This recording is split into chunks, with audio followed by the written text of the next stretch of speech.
Stadiums have been around for so many years. You could make that argument that the first stadium constructed for a large-scale event was the Roman Colosseum.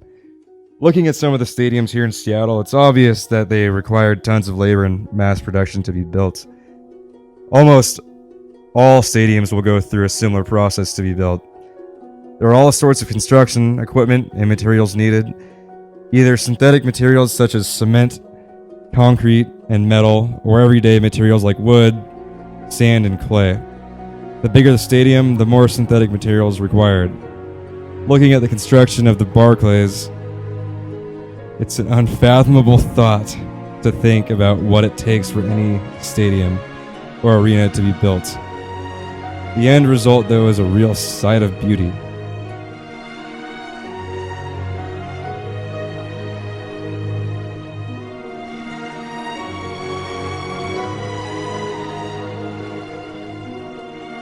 Of course, most people go to sporting events for enjoyment.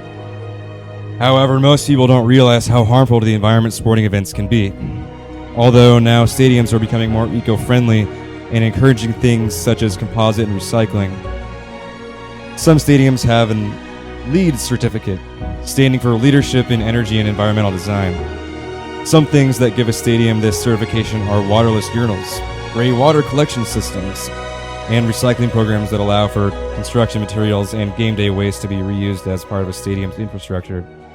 However, there are 4 key factors of sporting events that have a significant negative impact on the environment: the travel to an event, the food and drinks consumed, the infrastructure of the event venue, and the amount of waste compiled.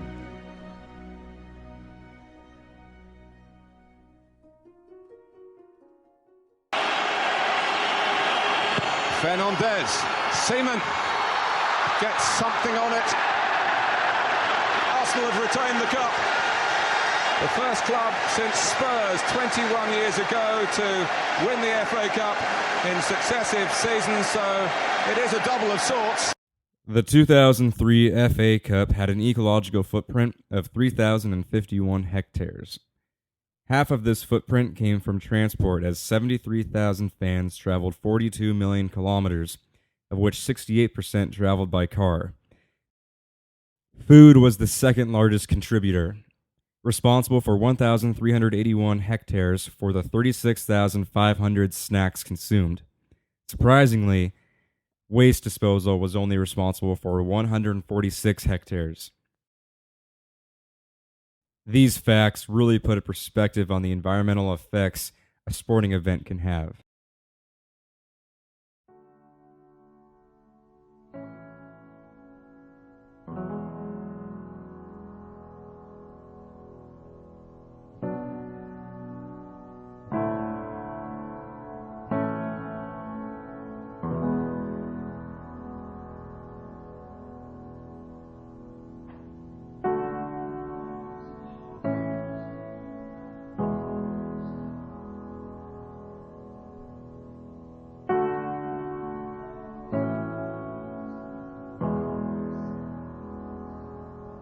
Looking at the way fans interact at a sporting event over time is astonishing.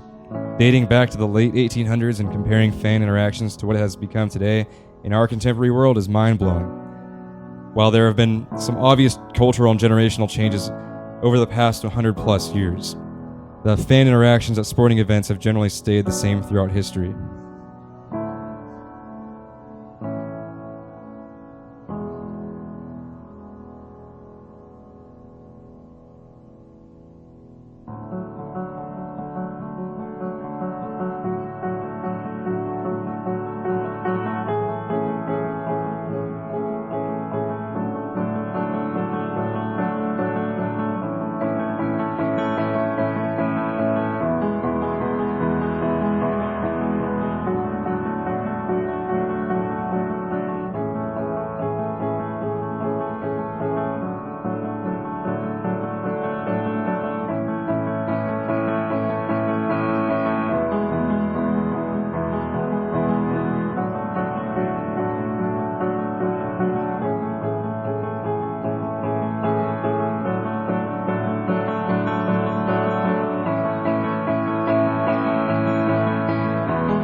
As time has passed, fans have become more comfortable with their viewing experience.